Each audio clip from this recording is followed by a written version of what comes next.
President Trump's Venezuela policy has many problems. The risk of invading a country and extracting its foreign leader, which is an act of war.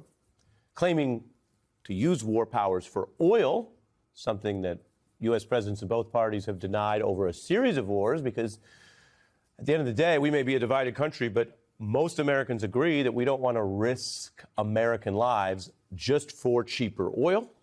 There's also the total failure to plan for the long term after taking Maduro out of the country. So there's a lot of that stuff. We've covered some of it. Tonight, we're going to turn to another different and specific problem. How Trump and his team often seem more focused on the PR and sort of online hyping of this operation than the actual war powers and bombing that they're conducting. The White House has released pictures for promotion on Trump's social media and other sites. We, of course, saw this photo. MS Now hasn't independently verified it, but it has been widely seen as the real photo from the president showing off his capture. We've also seen the touting by Trump's war team in its makeshift Situation Room. They put these photos out very quickly as part of their narrative of look how they're doing.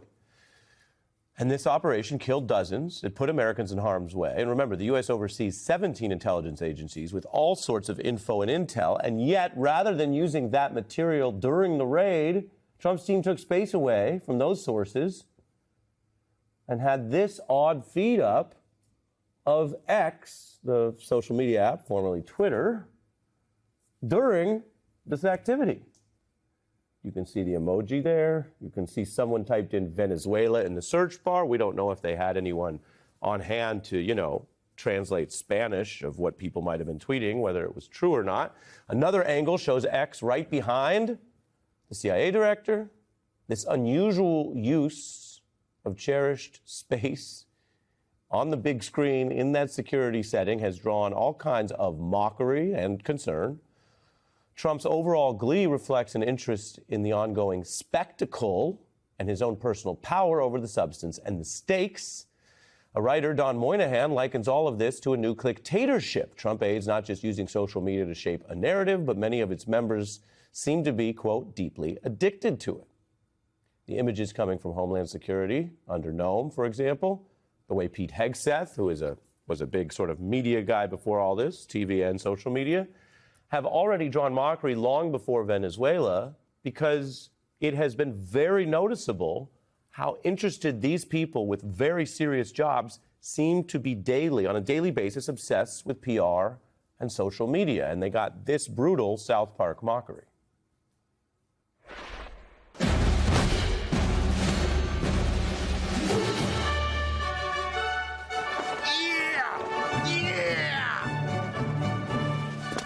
What's up, guys? This is Pete Hegseth, the Department of War. We're here to infiltrate this police station and extract a POI, because that's what we do. That's what Homeland Security does. Be sure to like and subscribe, guys. We've got Oh, no. This is not your content. Everyone like and subscribe to the Department of War. Acting like a tough guy, posting it around the world. Making lots of content like a little teenage girl. Pete Hegseth.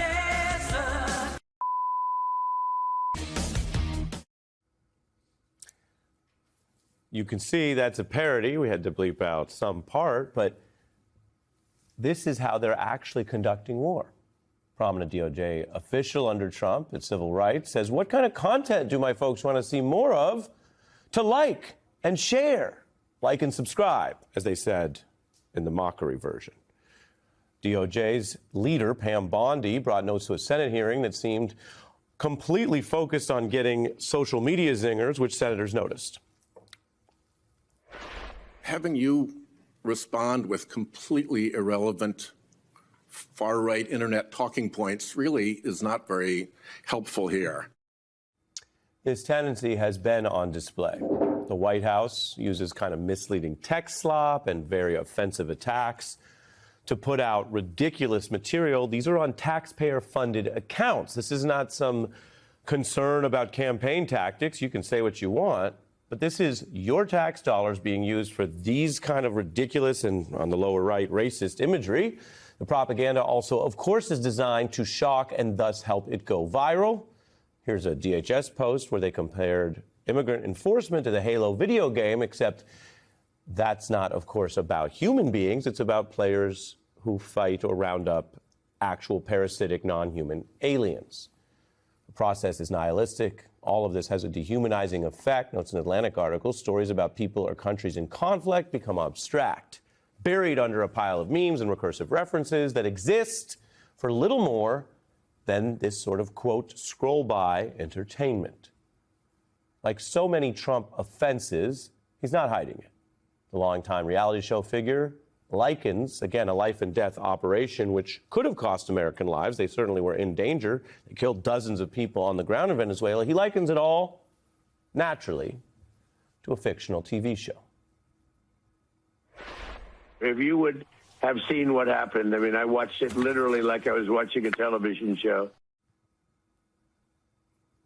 But it's not a TV show, even if it's on TV. And it is not a harmless, entertaining exchange of supposedly clever quips online, even though nowadays everything we can see and share does also exist online. There's a bigger problem here. It is corrosive, and on the spectrum of how outraged people might want to be, it is clearly worse when American soldiers are being put in harm's way, sometimes specifically in the pursuit of more clicks for the president and his aides with their self-videoing phones. Well, I think it's the obsession with content at any cost. And now the cost of this obsession is getting higher and higher and higher. Governments are getting toppled. People are getting killed. So where does that end? And that inversion and the kind of, the brain pickling. There's so many smart people have had their brains absolutely rotted by social media. And the humanity is gone, the common sense is gone, and, we're in a bit of an absurdist nightmare now. You mentioned cost. War and national security operations have the highest secrecy. Right. For many obvious reasons I don't need to re-explain.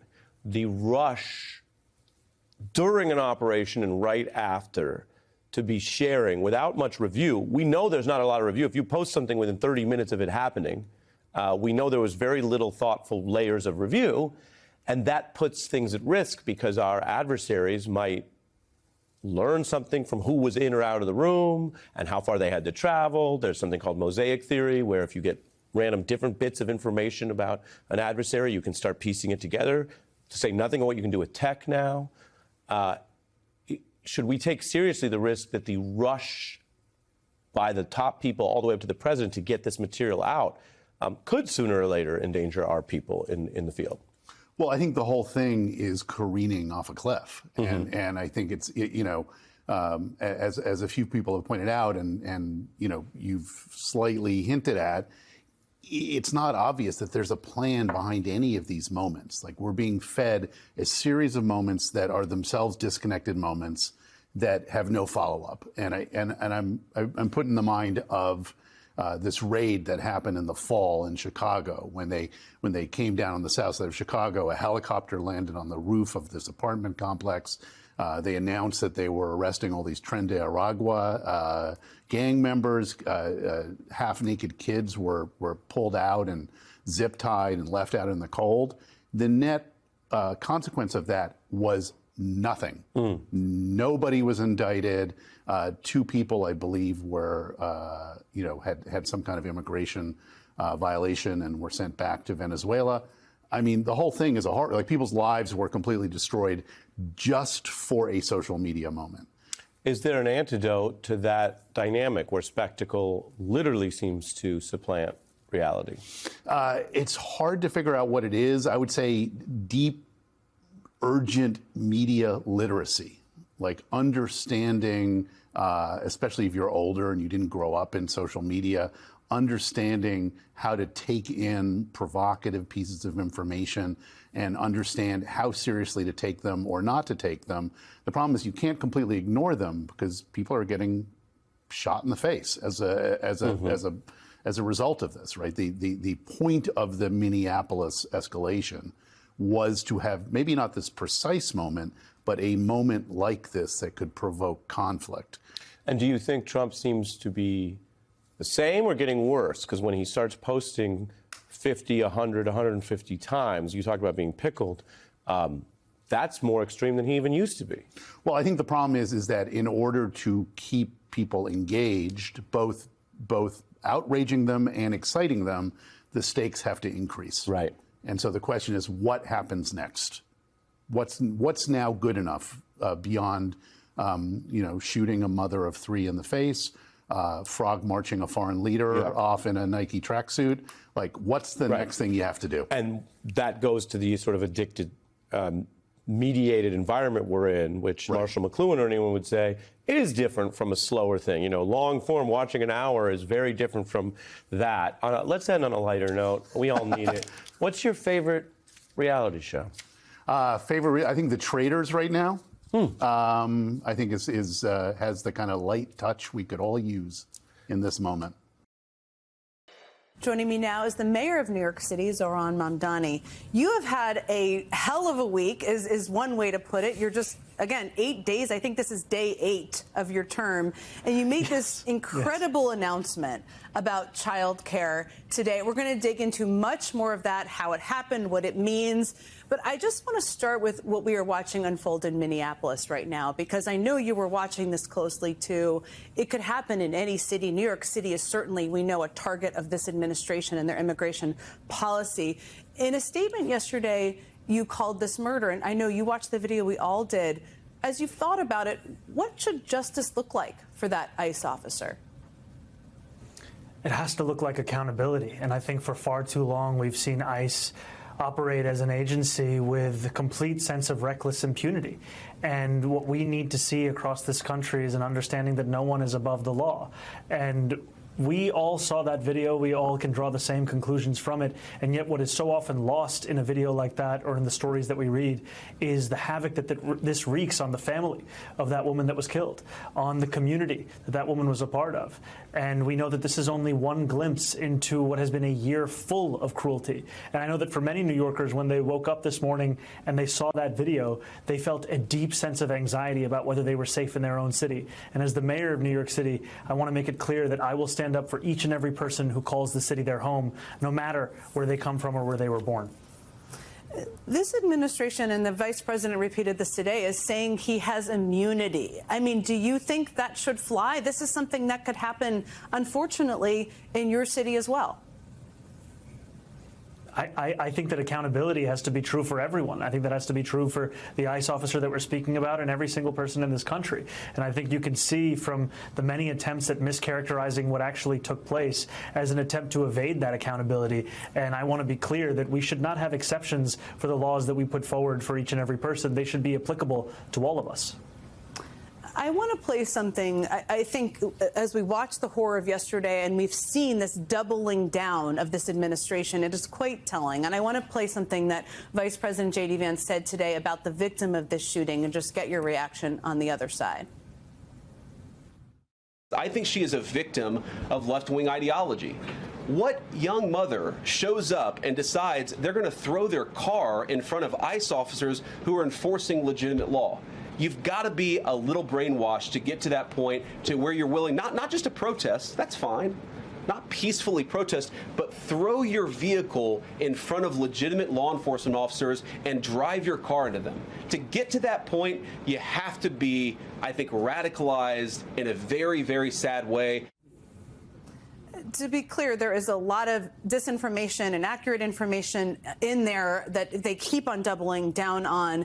But what's also telling to me is that this administration has basically been smearing the victim ever since she was killed. What do comments like that tell you about their motivations?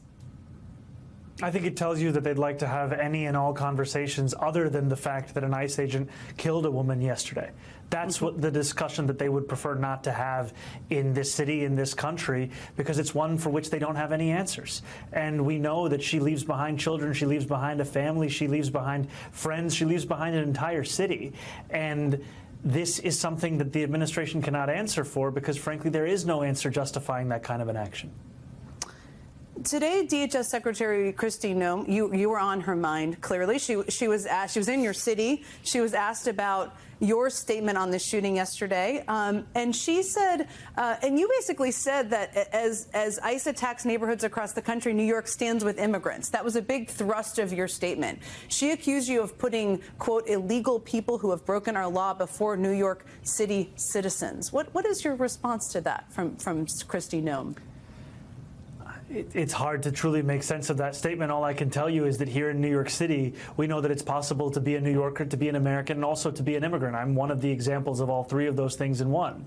And yet what we have seen time and again is an attempt to have cities and states give up immigrants to a federal administration's attempt to fulfill its pledge to create the single largest deportation force in American history. And as the mayor of New York City, I'm going to stand up for everyone who calls the city their home, and I'm going to do so while following the laws we have in this city, laws which include sanctuary city policies that prohibit ICE agents from entering into New York City schools or properties unless they can actually provide a judicial warrant signed by a judge.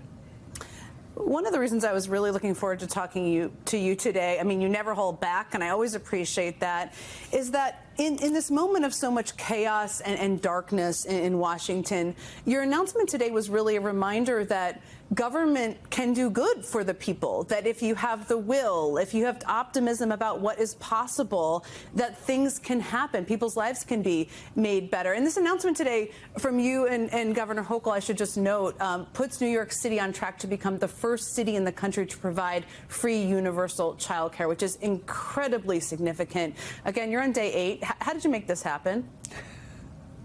You know, I think this comes from many, many conversations that I've had with the governor and that our teams have had, all about fulfilling the commitment we have made of transforming the most expensive city in the United States into one that's affordable. But frankly, this day is a result not just of Governor Hochul and myself, but frankly a result of New Yorkers who knocked on more than 1 million doors, who made more than 1 million phone calls, all in the hopes of winning the city that they deserved. And today's announcement, where the governor committed $1.21 billion to taking the first steps to establishing universal child care here in New York City, it's a commitment that will provide universal child care for every 3-year-old and start to provide universal child care for every 2-year-old in New York City. And that means we will be taking off what has come to be a $22,500 a year expense off the backs of working families. And that's because working people believed in the city they could have as opposed to the one that they lived in. That child care is one of the things that breaks people's backs in this country, as you've talked about so much. This comes kind of with the backdrop of this is, of course, that the Trump administration is threatening to planning, I should say, to cut off $10 billion in federal child care funding to states, including New York. As I understand it, this has been allocated funding. But how do you account for, how do you plan for the protection of these programs and the funding needed, given how this administration is politicizing the pulling back of resources? I think it makes it all the more important to start initiatives with city and state funding coming together in a partnership to deliver for New Yorkers, because we're seeing an attempt at the federal level to play politics with our kids' futures. And I am heartened by the confidence that Governor Hochul has shared in our chances of winning the battle in litigation in court against this attempt. But we need to make clear that not only will we fight to retain the support that working class New Yorkers receive today, we will also fight to advance an agenda to make it more possible for them to live in the city that they call home. I watched your announcement this morning, very uplifting language. You and Governor Hochul seem to have developed a real partnership. She was out on the trail with you. I don't know if you've heard, but she's running for re-election this year. Are you prepared to endorse her? You know, the governor hasn't yet asked me for my endorsement, but what I have appreciated is the relationship and the partnership that we have built. And it's been one that's been focused on affordability. It's been focused on delivering for New Yorkers. And I have to tell you, Jen, that sadly, in recent history, that hasn't always been the case in the relationship between mayors and governors. It's almost felt as if there are two different constituencies that they represent, when in fact, we're all representing New Yorkers. And I've appreciated this governor, Governor Hochul, in showcasing the leadership necessary to deliver for those same New Yorkers. I expect Governor Hochul may be giving you a phone call and asking for your endorsement. We will see. Before I let you go, there's so much going on. I just wanted to ask you about what we're watching in Venezuela, given that Nicolas Maduro is sitting in a prison in your city. After the attack, you said you called the president and spoke with him directly to voice your opposition to what he did. What can you tell us about that phone call?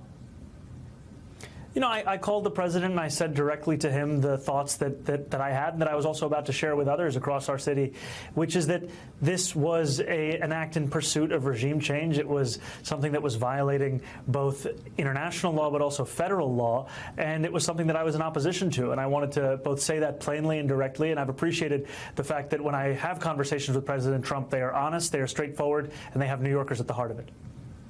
Mayor Zohran Mamdani, thank you. A huge day. Congratulations to you and to all the people who will benefit from this tremendous announcement. Thank you so much. It's a real pleasure to be back. Good evening from New York. I'm Chris Hayes. Renee Good was not a domestic terrorist. In fact, no one acting in good faith actually believes that, no matter what some of our Trump officials say at press conferences. And while there may be an argument to be had about her vehicle moving in the general direction of the officer who shot and killed her and what that officer felt in that moment, an officer identified today as Jonathan Ross, what no one can say in any kind of good faith is to make the argument that killing her was necessary, or that this 37-year-old mother of three who had just dropped her child off at school, driving her Honda Pilot with a glove compartment full of stuffed animals, was deliberately trying to run over anyone. The people desperately trying to get you to believe that are lying. They know it's wrong, too. They're trying to gaslight the American public into not believing their own eyes in a desperate attempt to uncover for the terrible decisions they made to make this tragic incident possible. They're the people that ordered all this. People like this man currently serving as vice president. This was an attack on federal law enforcement. This was an attack on law and order. This was an attack on the American people. Many people in this room have been lying about this attack. She was trying to ram this guy with her car. He shot back. He defended himself. What I am certain of is that she violated the law. What I'm certain of is that that officer had every reason to think that he was under very serious threat for injury or in fact, his life. What I'm certain of is that she accelerated in a way where she ran into the guy. Tonight, an editorial in the National Catholic Reporter newspaper wrote the quote, "The vice president's comments justifying the death of Renee Good are a moral stain on the collective witness of our Catholic faith." A moral stain. Because, of course, we know all that's a lie. We have multiple videos of the agent shooting Renee Good. You can see for yourself that the allegation she was attempting some sort of ramming attack against an officer is just obviously and plainly untrue, and J.D. Vance knows it, of course. Here's one video moments before the shooting where you can see the agent, Jonathan Ross, circle around the car to position himself next to Good. Just seconds after that is when the other man approached the car trying to get her to leave. And you can see Good backing up the vehicle. And crucially, right before she is shot, you can see her wheels are turned to the right. The officer who shoots her is to the left, which means, as we all know, as we can all see as we look at it, she was neither ramming the officer with her car or trying to ram the officer with her car, and she certainly did not run the officer over. Those are all lies, obviously. And it is this moment, with the wheels turned to the right to get away, to avoid the officer, with the officer to her left out of the way of the car, it is at this moment the first shot is fired from this angle, inches away from the woman's face. And at that moment, you can see, plain as day on your television screen right here, that Ross is not in the car's path. Moments later, he is now perpendicular to the car. Do you see him in profile there? Do you see his arms extended? Do you see the profile of his face? Is that a man who is in front of the car? And again, this was a frenetic situation. I do not know what was going through Mr. Ross's mind at the time. Even if he did perceive himself to be danger at first, and all this is happening quickly, and we're looking at frame by frame, even if he believed himself to be in danger at first, in that moment there, his arms extended into the window of the mother of three who's 37 years old. That is clearly no longer the case. Now that he is next to her vehicle, when he is firing two more shots through the open window directly into Renee Gould's face. And it is difficult to believe the administration's argument that these final two shots were in self-defense, the ones you see there, captured on your screen when you see the armed man shooting in profile into the window from that position. Quite a few moments after he shoots Renee Good, ultimately killing her, we see the officer in question, Mr. Ross, follow after her vehicle, which has now crashed into another car and a utility pole. The agent walks over to her, seemingly unimpeded, which sure as heck contradicts the claim by the President of the United States that Good ran over Ross with her car, and that, and I quote him here, "It is hard to believe he is still alive." Is that true? Is it hard to believe he's still alive after he reached his arms into the car and fired off 2 shots at the woman's face? The investigation of this incident has been taken over by the Trump Department of Justice. State officials are exploring options to continue their own investigation independently from the FBI, but they have been forced out. State officials had not ruled out charging the agent with a crime. And again, I don't want to prejudge this. As I said before, it's a frenetic, kinetic situation. But he has not been charged. We don't know where he is. The Trump DOJ appears obviously unlikely to do so. Minnesota's Democratic Governor Tim Walz quoted George Orwell's 1984 when lambasting the Trump administration for trying to convince the American public not to believe what we can all clearly see on the tape. People in positions of power have already passed judgment, from the president to the vice president to Kristi Noem, have stood and told you things that are verifiably false, verifiably inaccurate. They have determined the character of a 37-year-old mom that they didn't even know, don't know. The party told you to reject the evidence of your eyes and ears. It was their final, most important directive. It certainly feels like that in this moment. Renee Good was an American citizen, one who did not know what jurisdiction these immigration agents who were aggressively approaching her car had over her. She didn't even know if these armed masked agents were who they purported to be as they tried to force her out of her own vehicle. They told her to move her car at first, and when she tried to move the car, she was killed at point blank range. It was a shocking act of violence. You're right to be shocked by it. And you can hear the panic and the shock and the trauma in the voices of bystanders when one witness, identifying himself as a physician, is blocked by armed men for simply going to check Renee Good's pulse. Can I go check a pulse? No! Back up! Now! I'm a physician! Hey, listen, we understand. We got EMS coming. I get it. Just give us a second. We have medics on scene. We have our own medics. Where are they? In point of fact, as far as the reporting and eyewitness accounts are concerned, they weren't on the scene. It took 10 to 15 minutes to get them there. One of the men who heard the shooting, a guy who self-described conservative, acknowledged that what he saw from Trump's agents was not appropriate behavior. Around 8:30 this morning, I was just getting up and I heard a bunch of commotion and whistling outside, and then I heard bang, bang, bang, 3 shots. I'm pretty right-leaning, but seeing this is not what you need to do. This is not how to do it. It's not how we're supposed to do things around here in America. Immediately after the shooting, people were already in the streets. They were protesting their occupation by Trump's agents. And keep in mind the context here for what you saw last night, what we're seeing tonight. They were quite literally putting their lives on the line. They had just watched a nonviolent protester be killed, and yet people came out. We saw thousands and thousands of people in the streets last night.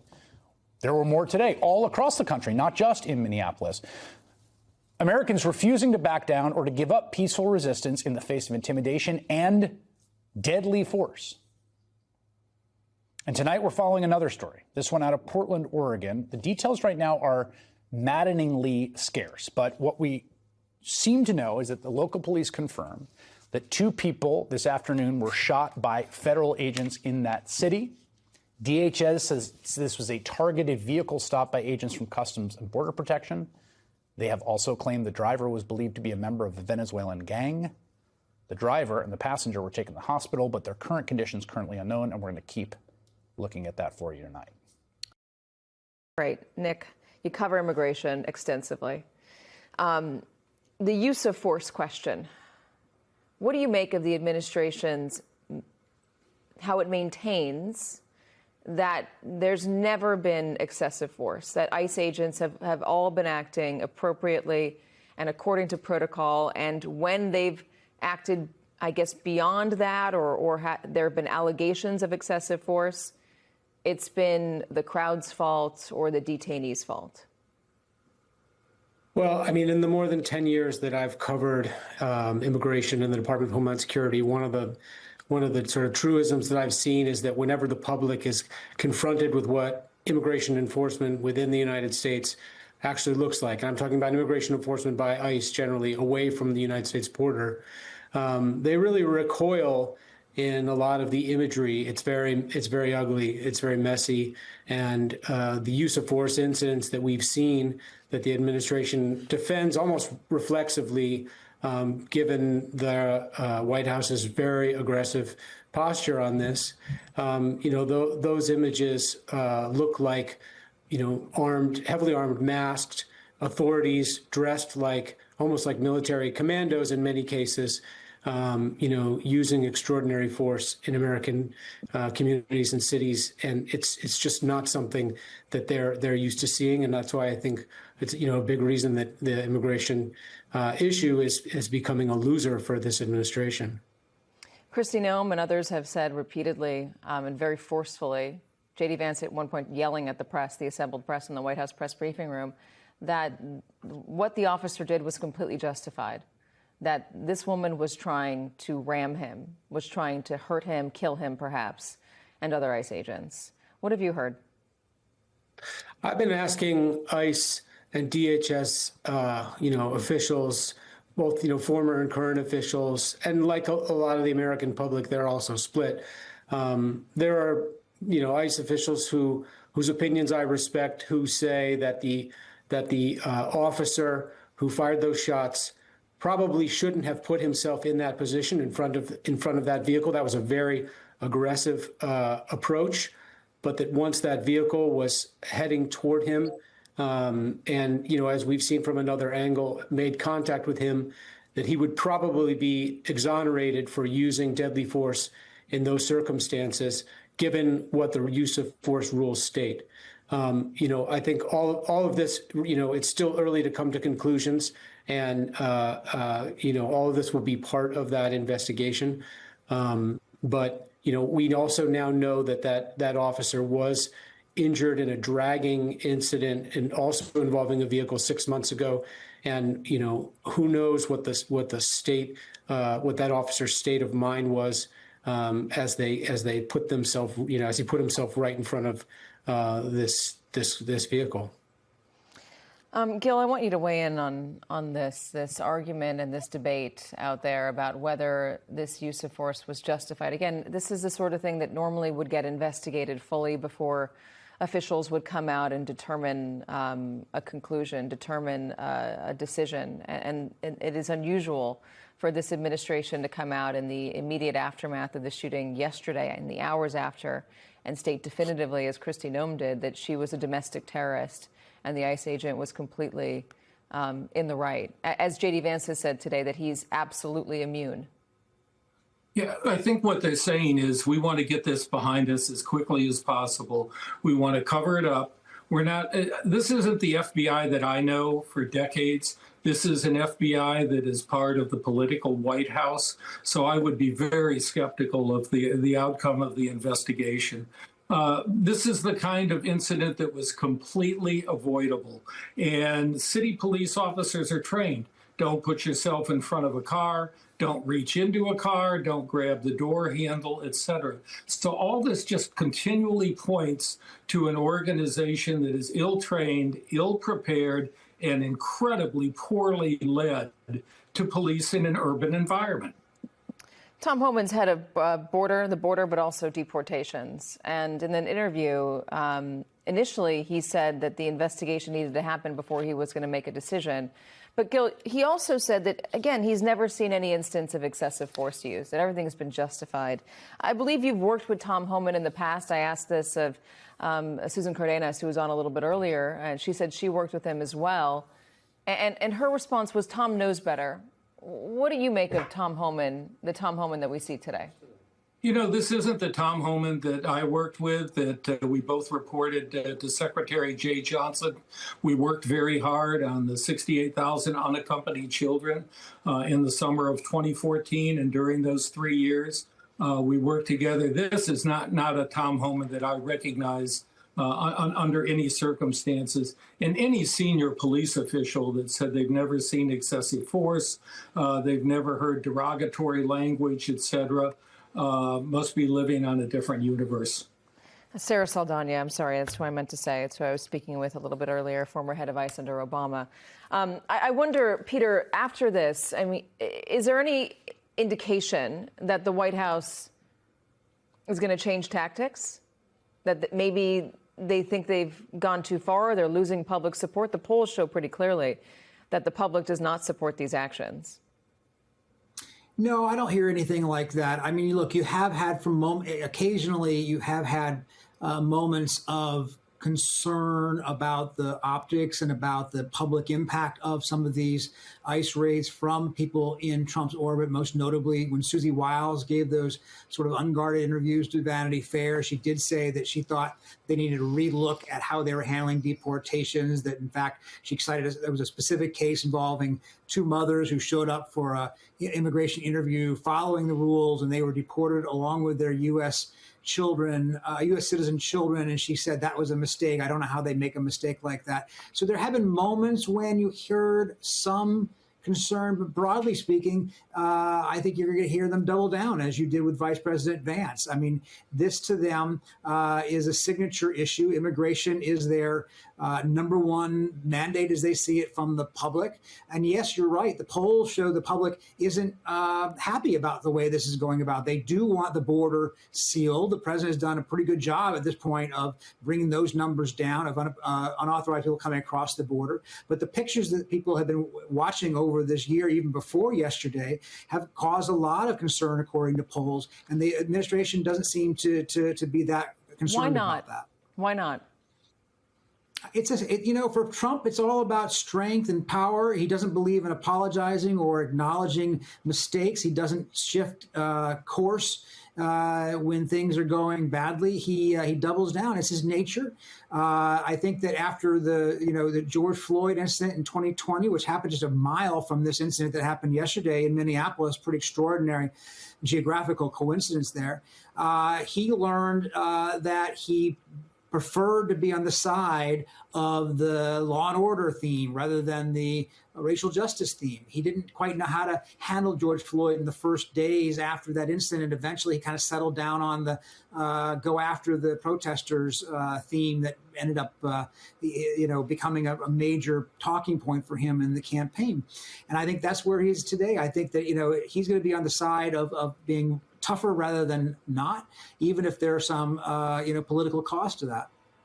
On the subject of recruitment and training, from what we understand, this officer did have some experience. This ICE agent did have some experience. But, Nick, there has been a surge in recruitment at ICE. There have been, big glossy pamphlets and commercials and, monetary rewards for coming and joining, bonuses for joining ICE. Has the recruitment come at the expense of training? Well, they've cut the training schedule in half. So certainly, they say that they have hired 12,000 new ICE personnel, most of them deportation officers, like the officer who was involved in the shooting.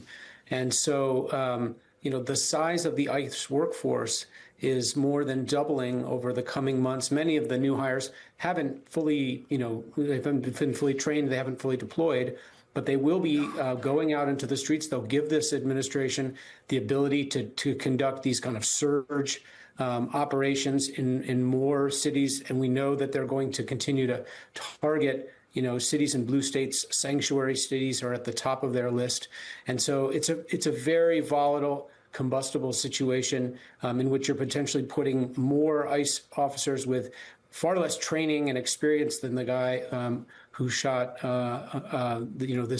this woman in Minneapolis, you're going to, have all of those officers going out into U.S. cities and communities in the coming months. Nick, in talking to more experienced ICE officers, people who have been on the job for longer, more experienced people within CBP and DHS, have you found any discomfort with the administration's tactics here? Do they feel like they're being put in a difficult position, or are they gung-ho with what's going on?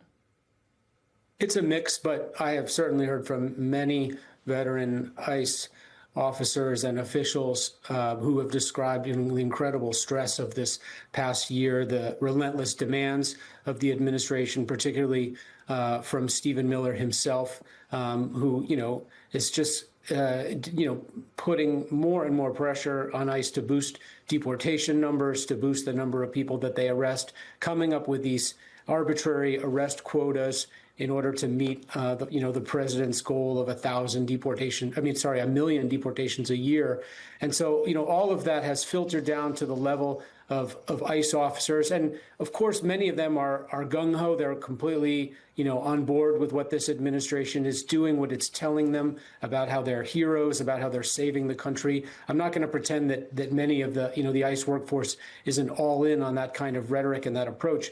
But a lot of the more thoughtful veteran officials who I talk to regularly have real deep concerns about how this is politicizing the agency, alienating a huge part of the American population, and then putting a lot of the ICE workforce in really stressful, difficult situations. And they think more situations like this shooting are going to be the inevitable result.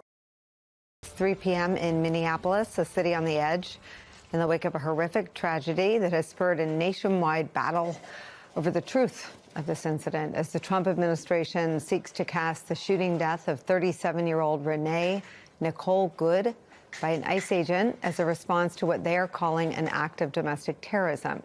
They're doing that without providing a shred of evidence. Minnesota officials say that the FBI has effectively frozen local law enforcement out of the investigation. Here's Minnesota's Governor Tim Walz. I think it's clear to everyone as they saw this that it feels now that Minnesota has been taken out of the investigation. It feels very, very difficult that we will get a fair outcome. And I say that only because people in positions of power have already passed judgment, from the president to the vice president to Kristi Noem, have stood and told you things that are verifiably false, verifiably inaccurate. They have determined the character of a 37-year-old mom that they didn't even know. As the governor points out, there are claims that have been made by the Trump administration stand in complete contrast to what we can see with our own eyes, to what eyewitnesses saw, to what available video evidence shows, and to what local officials on the ground there are saying. While Donald Trump told the New York Times in an interview that the victim in the shooting, quote, behaved horribly and, quote, ran him over, end quote, a New York Times visual investigation by the same paper that interviewed Trump, analyzed 3 different camera angles and showed that Good was driving away from the officer when he opened fire. Here's what that investigation found. This is the agent who shoots the driver. He walks around the car filming and disappears from view. Other agents pull up and order the driver to exit her vehicle. One of them grabs at the door handle and reaches inside. The SUV reverses, then turns right, apparently attempting to leave. At the same time, the agent filming crosses toward the left of the vehicle and grabs his gun. He opens fire on the motorist and continues shooting as she drives past. The moment the agent fires, he is standing here, to the left of the SUV, and the wheels are pointing to the right, away from the agent. This appears to conflict with allegations that the SUV was ramming or about to ram the officer. 2 sources familiar with the investigation tell us that the officer in that video who shot Renee Nicole Good is named Jonathan Ross. He's reportedly an officer who has worked several years on the job. DHS Secretary Kristi Noem told reporters that he had been dragged by a car in a separate incident in June. We're also learning more about events that transpired after the shooting. One video from the scene shows a man who says he's a physician who offers to help and then is blocked by ICE agents from attending to the victim. Watch. I'm a physician. Hey, listen, I understand. We got EMS coming. I get it. Just give us a second. We have medics on scene. We have our own medics. Where are they? Where are they? That incident only adding to the tensions in Minneapolis right now. In neighboring St. Paul, protesters clashed with law enforcement this morning, but the protests have been largely peaceful. Last night, thousands came out to a vigil to honor and remember Renee Nicole Good. And some of the protesters still out today tell our reporters on the ground that they feel a need to rally around their community right now. Why did you want to be here right now? I wanted to be here because it's important to show up for your neighbors and the people around you, and just to show them that we're not going to stand by and let them be taken. I felt just sad that these are the reasons that Minneapolis keeps appearing on the news. The aftermath of the shooting death of a Minneapolis mom named Renee Nicole Good by ICE is where we start today. On the ground in Minneapolis, joining us, our reporter Alex Tabbitt in St. Paul. Also joining us, Minneapolis native and senior contributing editor Michelle Norris. She's about a half a block from the scene. Plus, former assistant special agent in charge at the FBI, national security and intelligence analyst Michael Feinberg. Michael, I'm going to start with you again because we are just learning a little bit about the ICE agent. What are your thoughts?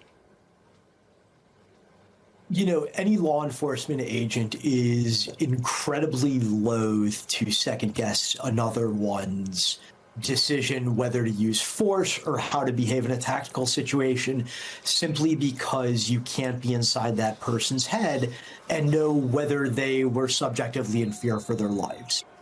But I've seen enough footage from enough angles and read enough eyewitness reports that I genuinely don't understand what the agent or officer could have been thinking when he pulled that trigger. The most charitable explanation is that he thought he was going to get run over. But as we saw from that New York Times analysis and his other analyses, such as that done by Bellingcat today, demonstrate the car was not positioned toward him. And second of all, for the point that he was in front of the car, he put himself there during that time. Alex, I see on my screen what you are witnessing where you are. Want to tell us what's happening? Yes, Nicole. So we're here outside the Whipple building. It is a federal building that is being used as the headquarters for this ICE operation here in Minnesota. And every time a DHS or an ICE vehicle comes in or out of this building, the protesters have been surrounding those vehicles, taunting them, telling them to get out of Minnesota. During those moments when cars enter and exit the building is when we see tensions flare up. It's when we see Border Patrol agents shoot tear gas like you're seeing being shot right now. And when you see detention, so far we've caught 8 detentions on camera since this protest first began at pardon me, Nicole, at 7 a.m. this morning, rather. Nicole, I'm going to grab my Alex, cameraman. I'm going to ask you to get somewhere safer and a little farther away if what you're choking on is tear gas. Please get yourself to a safe place and confirm with our control room you're safe. We're all good. Thank you. Thank you, Nicole. Okay? I appreciate it. Okay. Yes, we're all good. Okay. Yes, You yes. want to keep going and tell me what else has been going on today and who that is that's there? So yes, I'm going. So yeah, basically there's about a couple dozen protesters that we've seen here right now. It's really thinned out since it started at 7 a.m. We've caught 8 arrests on camera, detentions on camera. We've seen that the people who gotten pepper sprayed are not necessarily those who are agitating the DHS, the ICE officers. It's also peaceful protesters. We saw a 72-year-old couple get pepper sprayed just an hour ago, or an hour and a half ago.